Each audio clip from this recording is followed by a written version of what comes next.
नमस्कार साथियों, स्वागत है आपका द कथाबाज पर। पिछले भाग में आपने सुना कि कैसे वीर और धवल ने गांव वालों की रक्षा करते हुए भयानक दानव का सामना किया और विजय पाई। यात्रा अब उन्हें और भी गहराई में ले जा रही है, जहां इंतजार कर रहे हैं कालगढ़ किले के रहस्य, रक्तवीर का शापित साया और अंत में नागराज तथा प्रलय नाग से टकराव। आइए डूब जाइए नागमणि महागाथा भाग दूसरा में। दूर पहाड़ियों के बीच वीर और धवल ने देखा कालागढ़ किला। सदियों पुराना, टूटी फूटी दीवारें, लेकिन उनमें अब भी अजीब सी ताकत थी। दीवारों पर काई जमी थी और जगह जगह नागों की आकृतियां उकेरी गई थीं। दरवाजे पर विशाल प्रतिमा खड़ी थी, एक फन फैलाए नाग की। उसकी आंखें लाल पत्थरों से बनी थीं और वो आंखें वीर को घूर रही थीं। वीर का दिल जोर से धड़कने लगा, उसके कदम धीमे हो गए। धवल ने उसका कंधा पकड़कर कहा, भाई, ये वही जगह है जिसके बारे में बाबा ने चेताया था। यहां से लौटना आसान नहीं होगा। हवा अचानक घुटन सी होने लगी। पास के पेड़ों की पत्तियां एक धड़कन की तरह कांपीं और फिर स्थिर हो गईं। हवा ने अचानक स्वर लिया। ऊपर से नीचे की ओर एक गूंजती आवाज उठी, जो किसी की पितृ सूर्य की तरह थी और साथ ही किसी तूफान की चेतावनी भी। मानव, मैं हूं वायुसेन, आवाज ने कहा। उस आवाज में हर मौसम की गूंज थी, बारिश की थाप, पतझड़ के सन्नाटे की खनक और बर्फ की टहनियों के चिरचिर। हवा का यह स्वर किसी देव की तरह भी था और किसी परखे हुए योद्धा की तरह भी।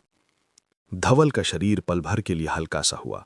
उसके पांव जमीन से कुछ इंच ऊपर उठे, जैसे कोई अदृश्य उभार उसे खींच रहा हो। उसने चीखा, वीर, यह हवा हमें खा जाएगी।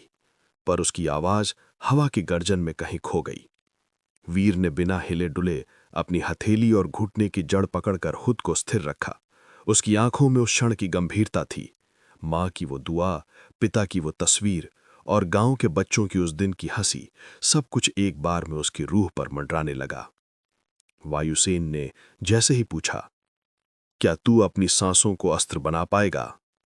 वीर ने अंदर से हल्का सा मुस्कुराया और कहा, हवा दुश्मन नहीं, हवा भी धरती की शक्ति है। मैं अपनी सांसों को नहीं डरने दूंगा। उसने समय का शंख बजाया, वो पुराना, धीमा, वैसे ही जैसे किसी भगवान की नींद तोड़ने के लिए बजता है। शंख की गूंज के साथ कड़िकाएं थम गईं। हवा का ताना बाना एक पल के लिए शांत हुआ। धवल का चेहरा भी सुखड़कर अपनी जगह आ गया, पर परीक्षा अभी पूरी नहीं हुई थी। वायुसेन की उपस्थिति से कक्ष की हर चीज पर हल्की सी तरलता आ गई। वीर ने महसूस किया कि अब उसके चारों ओर की हवा उसके और उसके साथियों की भावनाओं को परख रही है। पहली सांस लेते ही उसे अपने भीतर एक अजीब सी लहर महसूस हुई। न केवल हवा का संचार, बल्कि बुढ़ाते हुए दर्द, बचपन की यादें और भविष्य की उम्मीदें सब एक साथ बहती सी दिखी। उसने अपनी आंखें बंद कर लीं और भीतर के डर को पहचान कर उसे अपने ऊपर हावी नहीं होने दिया। धवल ने नीचे उतरकर धीरे से कहा, भाई, तेरी सांसें ही तेरा अस्त्र हैं। जब तक तू खुद पर विश्वास रखेगा, हवा तेरा सहारा रहेगी। वीर ने बस सिर हिलाया। वो जानता था कि वायु की ये परीक्षा केवल भौतिक नहीं, बल्कि आत्मिक भी है। जो सांसें उसे इस दुनिया से जोड़ती हैं, वही उसे लड़ने की शक्ति देंगी। वायुसेन ने अपनी बनावट बदल दी, कभी तेज झोंके की तरह, कभी मध्यम आहट की तरह। वो कहता चला गया, मैं न केवल तेरी परीक्षा लूंगा, बल्कि तेरी पहचान भी देखूंगा। जो अपनी सांसों से लड़ना जानता है, वो सांसों के हर झोंके को अपना साथी बना लेता है। और फिर वायुसेन आहिस्ता आहिस्ता हवा की तरह घुल गया, पर उसके द्वारा छोड़ी गई धड़कन वीर के भीतर कुछ अलग ही रूप में उतर गई। उसे अब अपनी हर सांस में नई तीव्रता और एक नई धार महसूस होने लगी। जैसे ही वे वायुसेन की परछाई से आगे बढ़े, कक्ष का मिजाज बदल गया। जिस दीवार पर पहले हवाओं की गूंज थी, अब वहां लाल सा फेन छा गया, शुद्ध लाल धुंध, जो आंखों के सामने कब असली और कब परछाई बनकर दिखेगा, कहना मुश्किल था। दीवारों से खून की बूंदें टपकने लगीं। नजरिए में ऐसा लगा जैसे पत्थर भी दुखी हों और उनकी आंखों से आंसू लुढ़क रहे हों। धवल ने एक कदम पीछे हटते हुए घबराहट से देखा। यहाँ की हवा तो पुराने दर्द की गंध ला रही है। धुंध की भीतरी परतों से जैसे कोई दिन दुख की यादों को एकत्र कर रहा हो, एक आकृति उभर आई। रक्तवीर। वो कोई साधारण प्रतिकृति नहीं थी, वो स्मृतियों का बना हुआ एक रथ था। आंशिक रूप से लोहे का कवच, आंशिक रूप से राख और जलती हुई राय की तरह। उसकी आंखों में एक दीप्ति थी जो न केवल जल रही थी, बल्कि देखकर वो सब कुछ अपने अंदर समेटने की ताकत भी रखती थी। उसकी सांस से उठती धुंध मानो पुरानी घटनाओं की परतों को हिला दे। रक्तवीर की आवाज में एक ठंडी तीखी स्याही घुली हुई थी, जैसे समय ने अपना कठोर पाठ पढ़ा दिया हो। उसने कहा, वीर, तू सोचता है तू अलग है। तेरे पिता भी यहीं खड़े थे और मेरी आंखों के सामने गिरे। तेरे खून में वही हार लिखी है।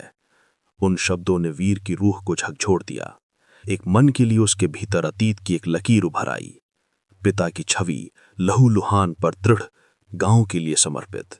पर वीर ने उस छवि को हार मानने नहीं दिया। उसने धवल की ओर देखा। धवल की आंखों में सिर्फ एक प्रतिबद्धता थी, साथ। धवल ने तलवार निकाली और वीर के पास खड़ा हो गया। उसने कहा, झूठ। वीर के पिता ने हार नहीं मानी, उन्होंने गांव के लिए बलिदान अपनाया था। धवल की आवाज में और अंग सा विश्वास था, जैसे धरती की किसी कोने पर खड़े होकर किसी को बचाने के लिए उन्होंने अपनी सारी मजबूती जमा कर ली हो। रक्तवीर हंसा। उसकी हंसी में पुरानी लड़ाइयों के तमाम दंश समाये हुए थे। बलिदान और हार का फर्क वही जानता है जो दोनों का स्वाद चखा हो। उसने कहा, और फिर उसकी छाती से भयंकर अग्नि की लपटें निकलीं। वे साधारण आग नहीं थीं, वे वेदना की लौ थीं। वे हादसों की ज्वाला थीं जो किसी की आत्मा को तबाह कर अलग कर दें। वीर और धवल ने मिलकर लपटों का सामना किया। वीर ने जो नई सांसों की शक्ति अंदर पाई थी, उसे बाहर निकालते हुए हवा की एक परत बनाई, लपटों को रोकने की एक दीवार। धवल ने तेज वार किए। उसकी तलवार से आग की परछाइयां कटती सी हो रही थीं। लड़ाई केवल शारीरिक नहीं थी, यह स्मृति, अफसोस और ममूद का युद्ध था। प्रत्येक वार के साथ वीर के अंदर की पुरानी पीड़ा धुंधली होती जा रही थी। हर कदम के साथ उसकी निश्चयता और भी तेज होती जा रही थी। लंबी जद्दोजहद के बाद जब वीर ने नागदंड से एक निर्णायक वार किया, रक्तवीर की तन मन में दरार पड़ गई। वो चीखा, एक आवाज जो धुंध की परतों में गूंजी और फिर धीरे धीरे विलीन हो गई। उसकी आखिरी फुसफुसाहट थी, तो जीत गया, पर तेरा श्राप अधूरा है। ये शब्द वीर के सीने में किसी नए अध्याय की शुरुआत कर गए। वो जान गया कि असली लड़ाई अभी बाकी है, पर उसके कदम अब लौटने के लिए नहीं थे। रक्तवीर के नाश के बाद कक्ष की ओर अग्नि की गंध सघन हुई।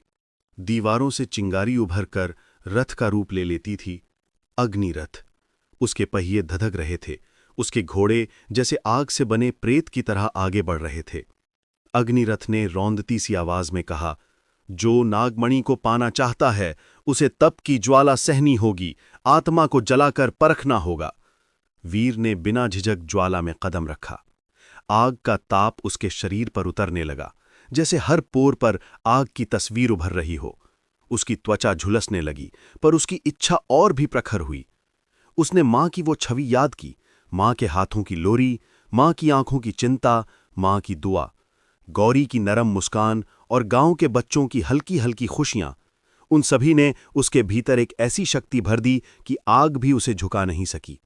धवल एक सिर पर खड़ा रहकर बार बार चिल्ला रहा था, वीर, बाहर आ जा, ये आग इंसान को नहीं छोड़ती। फिर भी वीर ने आंखें बंद कर लीं। उसने अपनी सांसों को समेटा और तप को झेला। उसकी देह पर पसीना गिरकर धुआं बनता, पर हर बूंद उसके संकल्प को और भी परिष्कृत करती गई। तप के तुरंत बाद जब सबसे तेज लपटें भी धुंधली हुईं, अग्निरथ ने सराहते हुए कहा, तेरी आत्मा तप में खरी उतरी। अब आग तेरी दुश्मन नहीं, तेरी शक्ति है। धीरे धीरे कक्ष में फैलता अंधेरा और भी गाढ़ा हो गया, पर वीर की देह पर सुनहरी आभा फैल चुकी थी। वो जान चुका था कि उसने एक और परीक्षा पार कर ली है, पर उसकी असली कसौटी अभी बाकी थी। अंध्यक्ष की परछाई, पिता की सच्चाई और नागराज की भयंकर परीक्षा। उस रात जब वीर और धवल कक्ष के और भागों की ओर बढ़े, दोनों की चाल अब संशय नहीं थी। वीर की सांसों में एक अजब सी लय थी, वो लय जो अब न केवल जीवन का संकेत थी, बल्कि उनके गांव की आशा का ध्वज भी थी।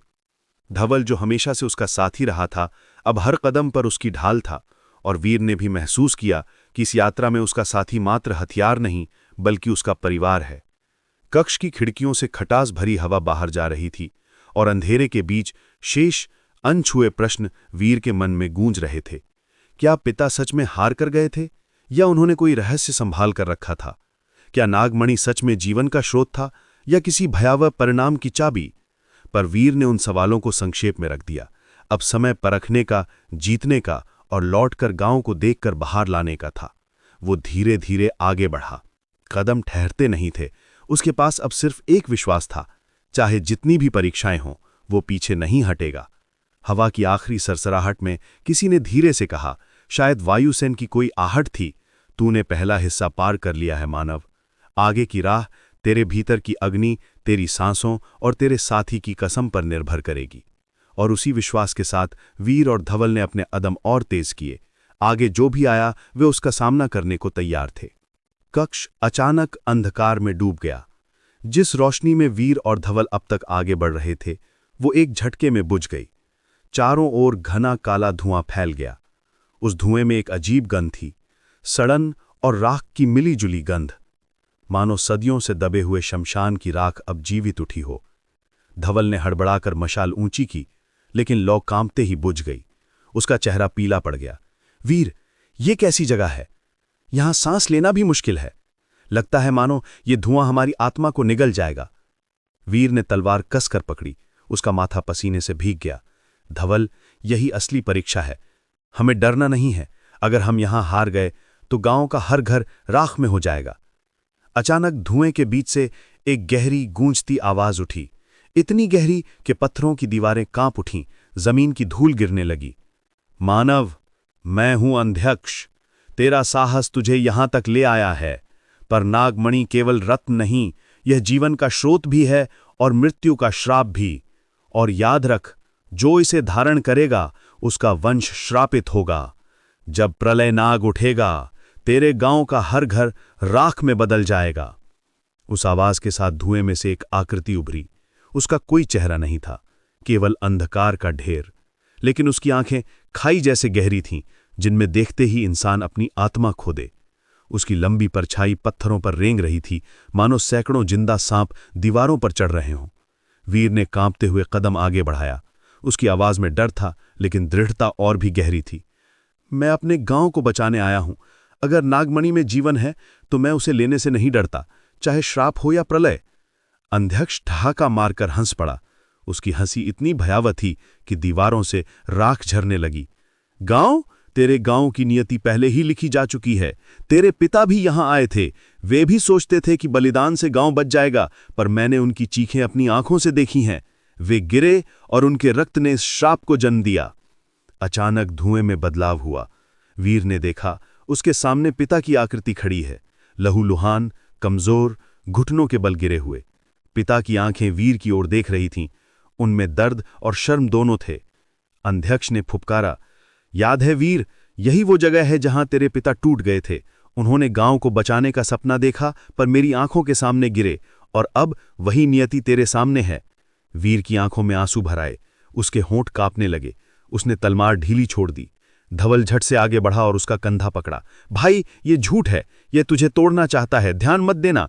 लेकिन अंध्यक्ष यहीं नहीं रुका। अब उसके पीछे कई आईने जैसी परछाइयां उभरीं।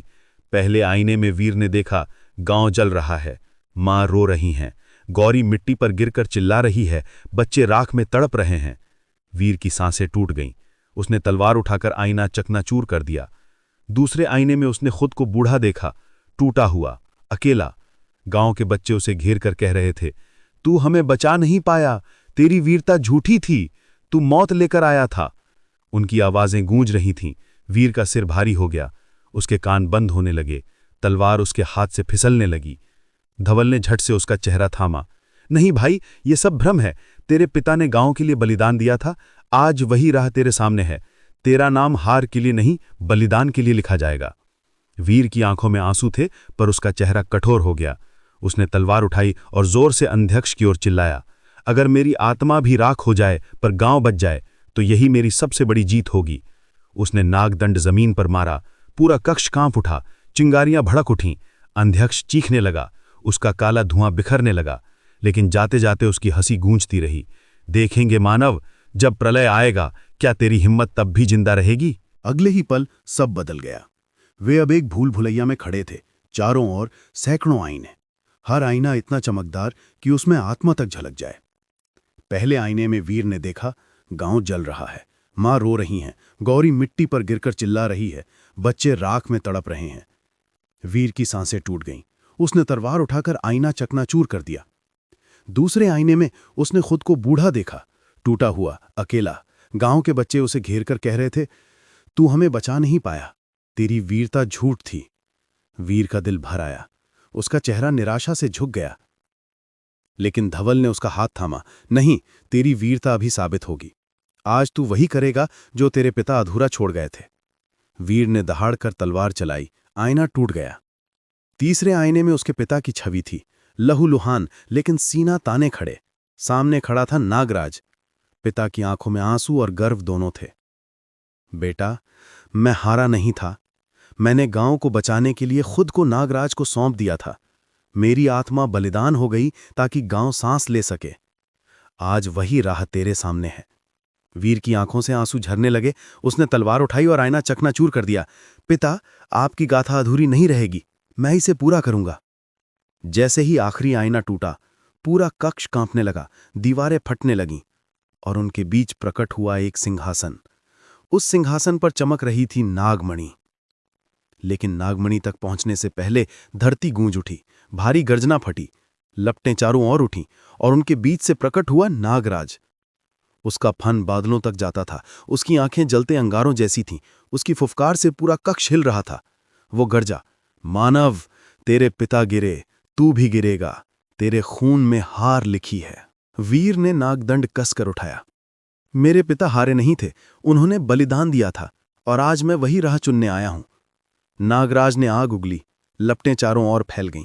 धवल ने ढाल उठाकर वीर को ढक लिया। उसके हाथ जल गए लेकिन उसने हार नहीं मानी।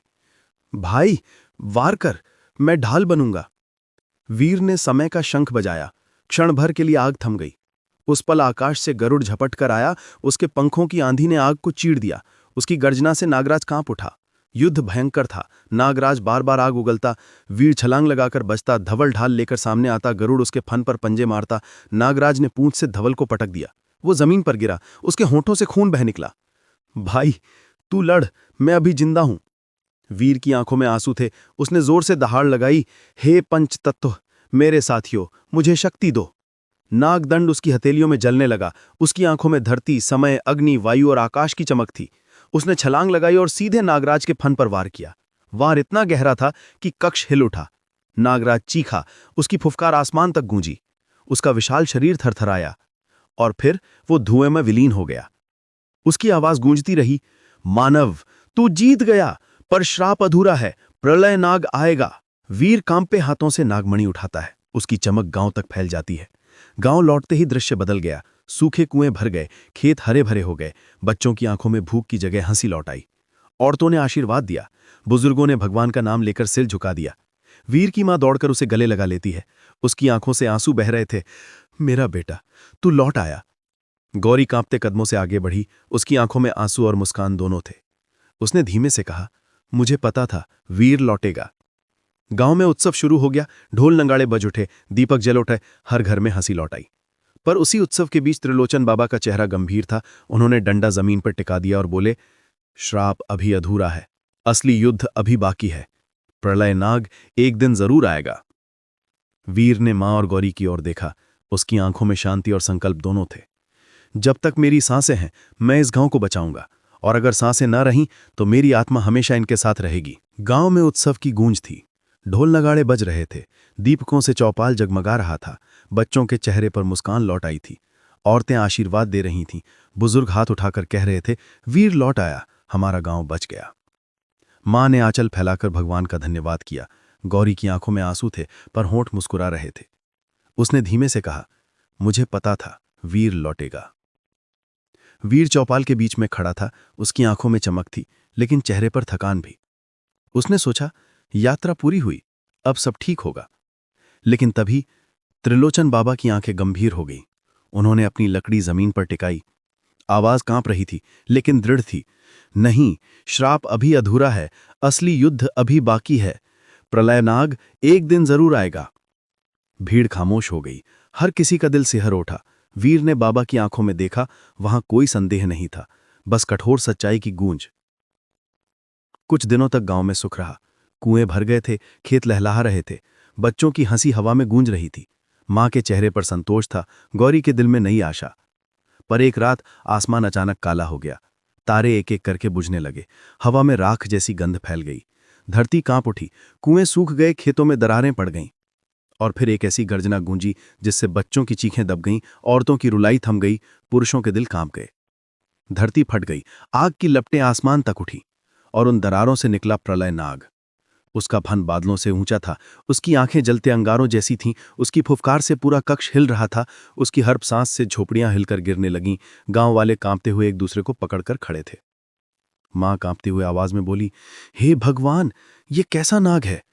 त्रिलोचन बाबा ने दहाड़कर कहा, यही है श्राप का अंतिम स्वरूप, यही है प्रलय नाग। गांव जल रहा था, बच्चे माओ की गोद में रो रहे थे, पुरुष निराशा से हथियार उठाने की कोशिश कर रहे थे, पर उनकी टांगें कांप रही थीं। तभी धरती कांपी। गांव के बीचों बीच खड़ा विशाल वट वृक्ष अचानक जीवित हो उठा। उसकी जड़ों से बिजली सी निकली। वृक्ष देव प्रकट हुए। उनकी गहरी आवाज गूंजी, मैं धरती का पुत्र हूं। तेरे जैसे प्रलय को रोकने के लिए मेरी जड़ें उगी थी। जब तक मैं हूं, तू अपने फन ऊंचे नहीं कर पाएगा। सैकड़ों मोटी जड़ें प्रलय नाग के फन पर लिपट गईं। नाग फुफकारा, उसकी आंखों से आग बरसने लगी। वृक्षदेव की शाखाएं जलने लगीं, उनकी छाल राख में बदलने लगी। वीर चिल्लाया, नहीं वृक्षदेव! पर वृक्षदेव मुस्कुराए। उनकी आवाज धीमी हो गई, धरती अब तेरे साथ है वीर। और उनकी शाखाएं राख बनकर हवा में बिखर गईं। नाग ने अपनी पूंछ से गांव की ओर झपट्टा मारा। लोग चीख पड़े। अचानक समय थम गया। लपटें, चीखें, आंसू सब रुक गए। बीच में खड़ा था काल कक्षप। उसकी खोल नीली आभा से चमक रही थी। उसने कहा, समय का प्रवाह कोई नहीं रोक सकता, पर अगर कुछ पल के लिए मैं इसे थाम लूं तो तुझे जीतने का अवसर मिल सकता है। उसने अपनी खोल पर हाथ मारा। दरारें पड़ गईं। उसका शरीर बिखरने लगा। वीर चीखा, नहीं, मत करो। काल कक्षप मुस्कुराया, समय अब तेरा है वीर, इसे व्यर्थ मत जाने देना। और उसकी खोल लाखों टुकड़ों में टूटकर धूल हो गई। वीर की आंखें आंसुओं से भर गईं। समय भी मेरे लिए बलिदान दे गया। अचानक आकाश फट गया। हवा में विशाल पंख फैले। गरुड़ प्रकट हुआ। उसकी आंखों में ज्वाला थी। उसने वीर की ओर देखा, मानव, तूने मुझे मुक्त किया था। आज मैं अपनी अंतिम उड़ान तुझे समर्पित करता हूं। वो आकाश से प्रलय नाग पर झपटा। उसके पंखों की हवा से राख हट गई। उसके पंजों ने नाग के फन को चीर दिया। नाग चीख उठा। उसने अपनी पूंछ से गरुड़ को पटक दिया। गरुड़ जमीन पर गिर पड़ा। उसकी आंखें वीर की ओर देख रही थीं। अब आकाश तेरे साथ है। और उसका शरीर धूल में बदल गया। धरती फटने लगी। आग से भरा रथ प्रकट हुआ। उस पर अग्नि रथ खड़े थे। उनकी आंखों में ज्वाला थी। मैं अग्नि हूं, और अग्नि जब समर्पित होती है तो दुश्मन को रास्ता नहीं देती। अग्निरथ अपने रथ समेत जल उठे। उनकी लपटें आसमान तक उठीं। वे प्रलय नाग पर टूट पड़े। नाग पीछे हटा। उसकी चीख गूंज उठी, पर अग्निरथ लपटों में समा गए। उनकी आवाज रह गई, अब अग्नि तेरे भीतर है वीर। आसमान में आंधी उठी। आकाश घूमने लगा। वायुसेन प्रकट हुए। उनकी देह हवा जैसी पारदर्शी थी। उन्होंने कहा, मैं अंतिम सांस हूं, और आज वही मेरी शक्ति है। उन्होंने अपनी छाती खोल दी। उनकी सांस आंधी बन गई। उस आंधी ने प्रलय नाग को पीछे ढकेल दिया। गांव बच गया, पर वायुसेन की देह धीरे धीरे हवा में घुल गई। उनकी अंतिम आवाज गूंजी, वीर, अब तू अकेला नहीं है। धरती, समय, आकाश, अग्नि और वायु सब तेरे भीतर हैं। गांव खामोश था। केवल प्रलय नाग की भुकतार गूंज रही थी। उसकी आंखें जल रही थीं। उसका फन आकाश चीर रहा था। वो अपनी पूंछ उठाकर सीधे वीर पर वार करने लगा। धवल चीखते हुए दौड़ा, भाई, भाई! वो बीच में कूद पड़ा। पूंछ का वार उसकी देह पर पड़ा। वो जोर से जमीन पर गिरा। उसके होंठों से खून बहने लगा। वीर दहाड़ा, धवल, क्यों किया तूने ये? धवल मुस्कुराने की कोशिश करता है। उसकी सांसें टूटी टूटी थीं। भाई, बचपन से साथ खेले थे, आज भी तुझे अकेला कैसे छोड़ देता। वीर की आंखें आंसुओं से भर आईं। नहीं, मैं तुझे खो नहीं सकता, उठ धवल। धवल ने वीर का हाथ पकड़ा। मेरी हर सांस तेरे साथ है, मेरे खून की हर बूंद तेरी ढाल बनेगी। उसकी उंगलियां ढीली हो गई, सांस थम गई। वीर चीख उठा, आसमान कांप उठा, बिजलियां फटने लगीं। उसकी आंखों में अब आंसू नहीं, बस ज्वाला थी। उसने दहाड़ा, धवल, तेरे बलिदान की कसम, आज या तो मैं रहूंगा या ये प्रलय नाग। गांव राख और खून की गंध से भरा था। प्रलय नाग गर्जना कर रहा था, मानव, अब कोई तुझे नहीं बचा सकता, तेरा गांव राख बन जाएगा। गांव वाले सिसक रहे थे। मां कांपती आवाज में पुकार रही थी, वीर, मेरे बेटे। गौरी आंसू बहाते हुए बुदबुदाई, अब बस तू ही है। वीर कांपते हाथों से नागमणि उठाता है। उसकी रोशनी उसकी आंखों में चमक रही थी। अचानक एक आवाज गूंजी, नागमणि को धारण करने वाला जीवित नहीं रहता। या तो गांव बचेगा और तू मिट जाएगा, या गांव नष्ट होगा। वीर के सामने 3 चेहरे उभरे। मां आंसुओं में डूबी हुई, गौरी कांपते होठों से कहती हुई कि मैं तेरे इंतजार में रहूंगी। धवल मुस्कुराते हुए, मेरे खून की हर बूंद तेरी ढाल बनेगी।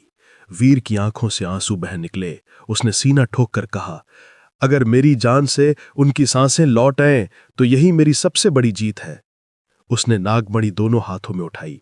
हे धरती, हे आकाश, हे पंचतत्व, मेरे साथियों, आज तुम्हारे बलिदान की कसम, ये गांव बचेगा चाहे मैं मिट जाऊं। उसने नागमणि अपने हृदय पर रखी। आसमान से नीला प्रकाश फूटा, धरती कांप उठी, हवा आंधी बन गई। गांव वाले चौंधिया गए। प्रलय नाग चीखता रहा, फुफकारता रहा, पर प्रकाश ने उसे जकड़ लिया। उसका फन, उसकी आंखें, उसकी लपटें सब नागमणि में समा गईं।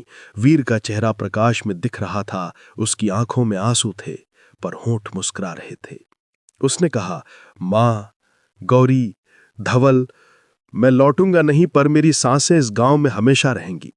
उसकी देह रोशनी में विलीन हो गई। केवल नागमणि जमीन पर रह गई। अब उसमें प्रलय नाग कैद था। प्रकाश धीरे धीरे मिट गया। गांव में सन्नाटा छा गया। आग बुझ गई, कुएं भर गए, पेड़ हरे हो गए। बच्चों की चीखें हंसी में बदल गईं। मां घुटनों पर बैठ गई। मेरा बेटा, मेरे वीर। गौरी आकाश की ओर देखती रही। उसकी आंखों से आंसू बह रहे थे। वो फुसफुसाई, मैं तेरे इंतजार में रहूंगी। त्रिलोचन बाबा ने अपनी लकड़ी जमीन पर टिकाई। उनकी आंखों में आंसू थे। उन्होंने कहा, श्राप अभी अधूरा है।